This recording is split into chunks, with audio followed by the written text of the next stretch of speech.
Indonesia is also in the year of politics, with elections scheduled for 2014. Prabowo Subianto has 1.8 million friends. They're not close friends, he only knows them through Facebook. While others haven't done much, this Indonesian presidential candidate has gathered a following, using Facebook, Twitter and YouTube to do so. Søren Fredriksten reports on Prabowo's online campaign and the past that proves it could swing the election his way. It's midday and Jakarta is racing. Today there will be 24 car accidents, 12 motorbikes stolen and 900 tweets posted every minute. Indonesia is plugging in, and with a presidential election around the corner, candidates are keen to learn from past polls and win the digital vote.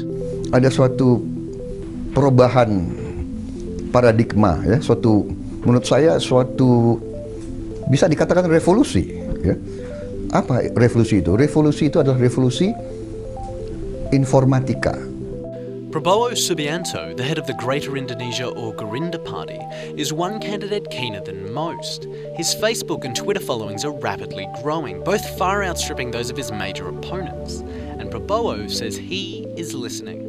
Ada perubahan, kekuatan daripada teknologi. Iya, betul. Jadi seketika tidak ada filter, tidak ada yang tahan, mereka bisa menyampaikan kehendak mereka, hasrat mereka, pandangan mereka langsung kepada unsur pimpinan.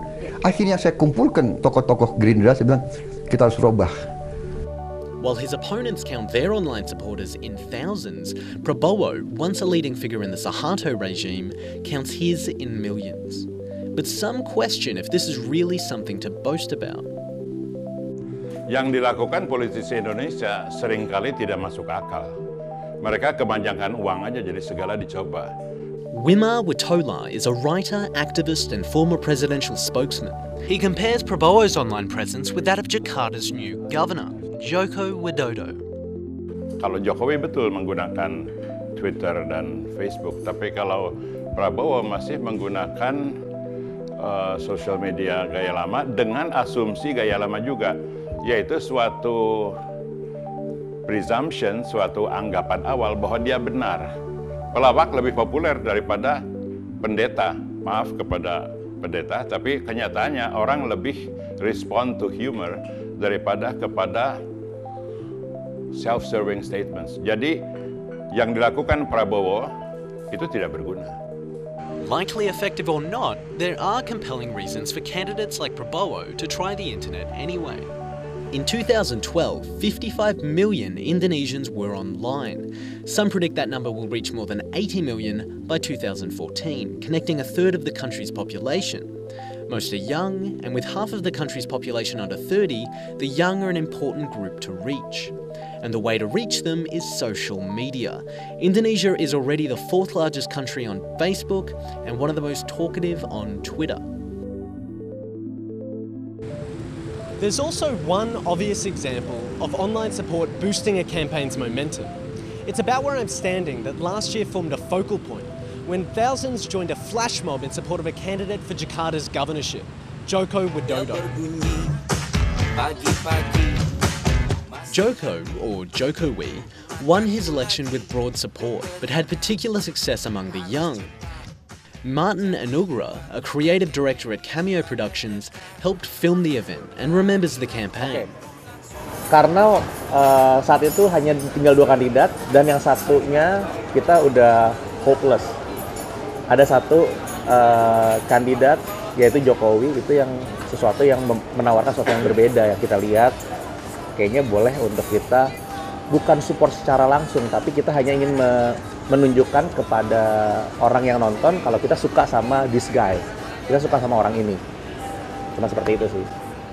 This resulted in Jokowi dan Basuki, a song and video about Jakarta's traffic, bureaucracy, corruption, and the candidate's intention to tackle all three. In its various forms, it has been viewed nearly 3 million times. With the flash mob, it formed part of a broader official and unofficial online push for Jokowi's election. This campaign included hashtags, a meme made of Jokowi's checkered shirt, and even an Angry Birds-style Facebook game. Prabowo backed the campaign, both in public and behind the scenes. Reportedly, many of the people behind Jokowi's slick run for office were supplied by Prabowo and will serve in his push for the presidency. It's a question of whether the same methods will work for Prabowo's campaign as work for Jokowi's. Lebih pada isi konten daripada subjeknya, daripada medianya. Media hanya membantu. And it's Prabowo's content, as well as his controversial past, that has many doubting his online efforts will win voters' trust. As a leader in the Suharto regime, Prabowo was accused of kidnapping Indonesian pro-democracy activists and sponsoring anti-independence militias in East Timor. Oke lah, kalau misalnya kita ngomongin dari masa lalunya Prabowo dan segala macamnya, kita nggak bisa ganti masa lalu, tapi masa depan sebenarnya kan kita bisa buat gitu. Nah, cuman apakah Prabowo bisa mengambil simpati masyarakat? Apakah Prabowo bisa memberikan harapan yang masyarakat perlukan? Itu pertanyaannya sebenarnya. Leading opinion polls, it seems Prabowo already has won the sympathy of many. If he keeps his lead, social media will have helped him do so. And with online democracy flourishing abroad, whether a crowdsourced constitution in Iceland or online voting in Switzerland, it seems Indonesia is just getting started with the internet.